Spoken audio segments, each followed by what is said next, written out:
बचन बाबूजी महाराज भाग चौथा सिलसिला बचन नंबर 22।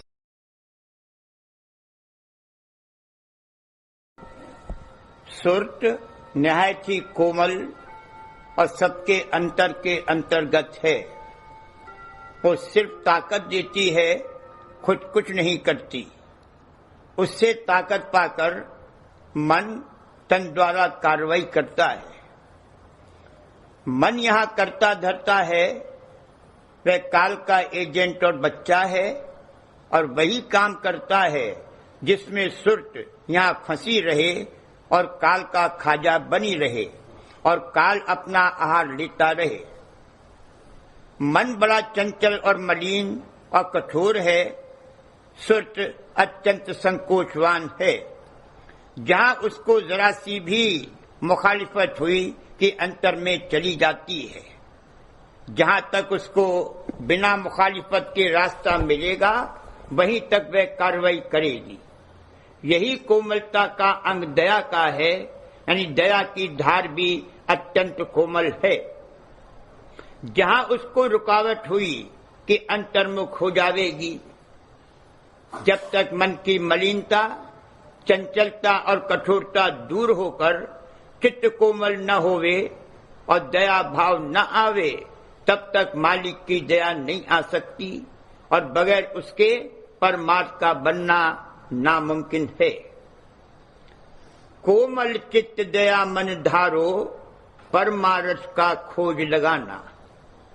परमार्थ उस कार्रवाई या अभ्यास को कहते हैं जिससे मन व माया के मलिन और कठोर देश से छुटकारा और नजात हासिल करके निर्मल चैतन्य देश में अपनी सुरत को पहुंचाया जाए।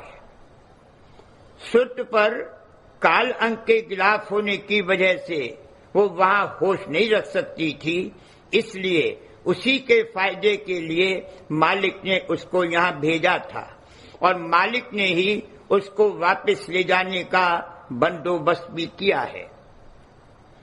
जिस वक्त तक कि काल और माया के दबाव का जोर है, यानी कर्मों का वेग है, तब तक लौटने का कोई सवाल ही नहीं है। मन प्रधान और कर्ता धर्ता बनकर अपनी कार्रवाई करता रहेगा और उसमें सुरत का कोई फायदा नहीं है। चुनाचे इसको कई युग बीत गए और संत यहाँ नहीं पधारे। वैसे संत नित्य अवतार हैं, हमेशा यहाँ मौजूद रहे हैं, मगर गुप्त रहे, आचार्य बनकर कार्रवाई नहीं की। इक्के दुक्के अधिकारी जीवों को ले जाते रहे होंगे। इस रचना के कयाम और कार्रवाई के वास्ते उनका मौजूद रहना निहायत जरूरी है। उसी तरह जैसे कि इस पृथ्वी पर जीवन के लिए सूर्य की आवश्यकता है। महज सूरज के मौजूद होने से यहाँ के सब काम काज चलते हैं। इस रचना में कम से कम एक मिकदार और माप चैतन्यता की है, जिसको बनाए रखने के लिए संतों का यहाँ मौजूद रहना परम आवश्यक है। उनके सिर्फ मौजूद रहने से इस कदर चैतन्यता इस रचना में आती रहती है कि इसके सब कारोबार चला करते हैं। चाहे कोई जाने या नहीं, सिर्फ उनके सन्मुख आने से किस कदर चैतन्यता प्रवेश करती है, सिर्फ संत ही समझते हैं। बहुत काल तक इस रचना में रहने के बाद जब काल और माया की शक्तियां थकित और गलित हुई और कर्मों का वेग हल्का हुआ और सिर्फ शेष कर्म बाकी रह गए, तब संत यहाँ आचार्य बनकर पधारे और सच्चे परमार्थ और जीव के कल्याण का रास्ता बतलाया और उपदेश किया। जब कर्मों का स्रोत टूट जाए और उनकी आमद बंद हो जाए, तब शेष कर्मों का वक्त आता है। स्रोत टूटने और आमद बंद होने पर भी जो शेष कर्म बाकी रहते हैं वे इतने होते हैं कि करोड़ों वर्ष इस देश में कार्रवाई करा सकते हैं और उनका खत्म होना भी करीब करीब नामुमकिन है। कर्मों के काटने की सिर्फ एक ही सूरत है और वो ये है कि मालिक की शरण ले। जिस तरह सीप स्वाति बूंद के लिए मुंह खोले रहती है, इसी तरह दया के वास्ते सच्चा दीन और निमाना बने। जब सच्ची गरजमंदी और मोहताजी दया हासिल करने के वास्ते पैदा होगी तब दया आवेगी, और दया के वास्ते सच्चा गरजमंद और मोहताज ये तब होगा जबकि अंतर से इस संसार से बेजार और दुखी होगा। जब तक संसार से बेजार और दुखी नहीं होगा तब तक दया मांगेगा ही नहीं, उसको जरूरत ही नहीं महसूस होगी। अगर दुनिया में खुश है और कुटुंब परिवार, धन दौलत और यार दोस्तों के संग सुख मान रहा है तो उसको दूसरी चीज की जरूरत ही क्या है। और मालिक भी यही कहता है कि अगर तुम दुनिया में खुश हो तो दुनिया कमाओ और भुगतो, हमारी दखल देने की अभी गुंजाइश और जरूरत नहीं है।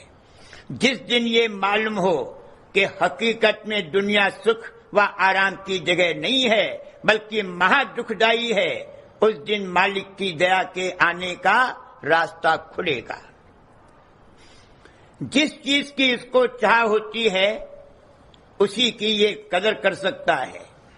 जब तक दुनिया और दुनिया के संपत्ति सामान वगैरह की चाह अंदर में धरी हुई है तब तक मालिक की दया और सच्चे परमात्मा की कदर नहीं कर सकता।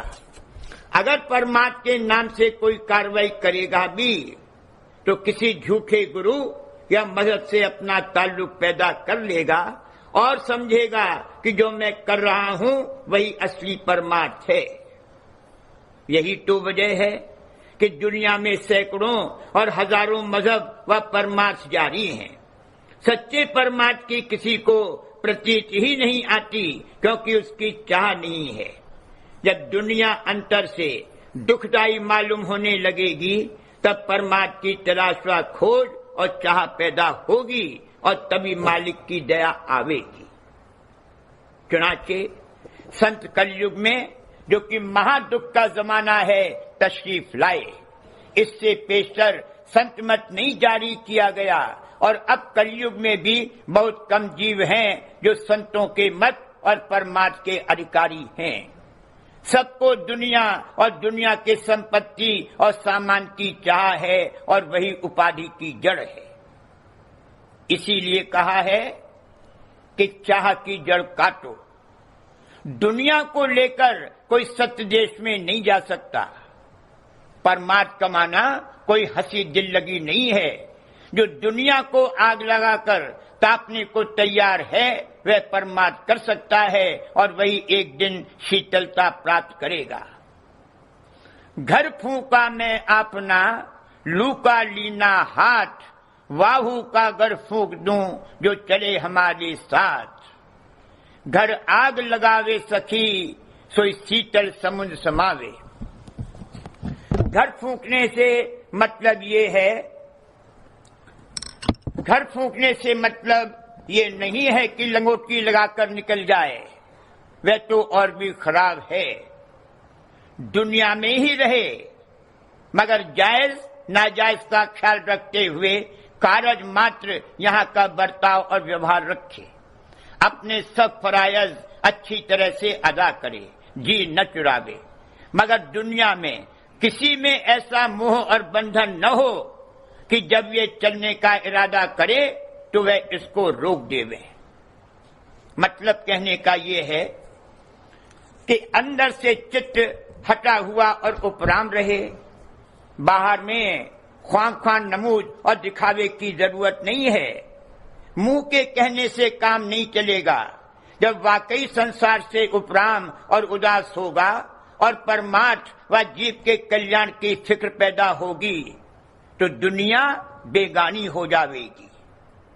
जिन यार दोस्तों के साथ बड़ी गाढ़ी प्रीत और मोहब्बत थी और जिनको बगैर देखे चैन नहीं पड़ता था, वे एक बार ऐसे बेगाने हो जावेंगे और उनको ऐसा भूल जावेगा कि अगर वे सामने भी आवे तो उनको पहचान न सके कि वे कौन है। अगर दुनिया के शौक और वलवले उसी तरह मौजूद रहें तो परमात्मा क्या करेगा। दुनिया के शौक और प्यार में जरूर फर्क आना चाहिए। अगर नहीं आया है तो परमार्थ नहीं बन रहा है, झूठा है। तन मन धन तीनों पर जब चोट पड़ेगी तब परमार्थ बनेगा। और जिस संगत में तन मन धन पर चोट नहीं पड़ती वो सत्संग नहीं है, कुसंग है। जब तक मन पर जो कठोर हो रहा है और सूरज को निगले हुए बैठा है, दबाव और चोट नहीं पड़ेगी, तब तक वह उसको नहीं उगलेगा। जिसको परमात्मा की सच्ची चाह होगी वो मन की भीचा भाची को सह सकेगा, वरना भाग खड़ा होगा। सच्चे सत्संग में जीव का आना बहुत मुश्किल है, और अगर संजोग से आ भी जावे तो ठहरना मुश्किल है। फरमाया है कि कुछ दिन सत्संग करे तो सत्संग में बैठने के काबिल हो। जिनको अभी परमात्मा की चाह नहीं पैदा हुई है उनको मालिक भी नहीं छेड़ता और न उनके साथ जबरदस्ती करता है, क्योंकि उससे कोई फायदा नहीं होगा। आज किसी जोश में सत्संग में आया और 4 रोज बाद अंदर में जो दुनिया की चाह दबी हुई और छिपी हुई रखी है वो उभरी, उसने जोर किया और भाग गया, तो उससे क्या मतलब निकलेगा। इससे बेहतर है कि दुनिया और दुनिया की चाह से निपट कर आवे। बहुत से ऐसे शख्स सत्संग में आए जिन्होंने कहा कि बस अब हम कहीं नहीं जावेंगे, सत्संग में ही रहेंगे, मगर 6 महीने सत्संग नहीं किया कि चले गए और खबरें न वाशत। हुजूर महाराज के दरबार में एक शख्स आया था जो सिर्फ 4 रोज सत्संग में ठहरा था, और उन 4 रोज में कोई ऐसी सेवा नहीं थी कि जो उसने न की हो। उसके बाद चला गया और आज तक उसकी कोई खबर नहीं। इस तरह के शख्सों में से कोई कोई तो विरोधी तक हो जाते हैं। संत सब जानते हैं मगर सत्संग और सेवा का मौका देते हैं, इस मसलहत से कि अभी जोश में है, झूठा सच्चा जो कुछ कर जाएगा वही उसको लाभ देगा, वरना वह जोश गया कि फिर तो कभी नाम भी न लेगा। ये दुनिया जहर हलाहल है, जहर के कटोरे पर कटोरे पिए चला जा रहा है। खैर ये न छूटे तो कम से कम इतना ख्याल तो आना चाहिए कि मैं जहर हलाहल पी रहा हूं, मालिक दया करे और मुझसे ये पिस छुड़ावे। अगर इतना भी होगा तो मालिक से प्रार्थना करेगा और दया से धीरे धीरे छूट जाएगा। अगर दुनिया की मोहब्बत और प्यार कम न होगा तो गुरु की कृपा प्राप्त नहीं हो सकती और साध संगत नहीं सुहा सकती, और बिना इनके जुगान जुग का सोया हुआ मन नहीं जाग सकता।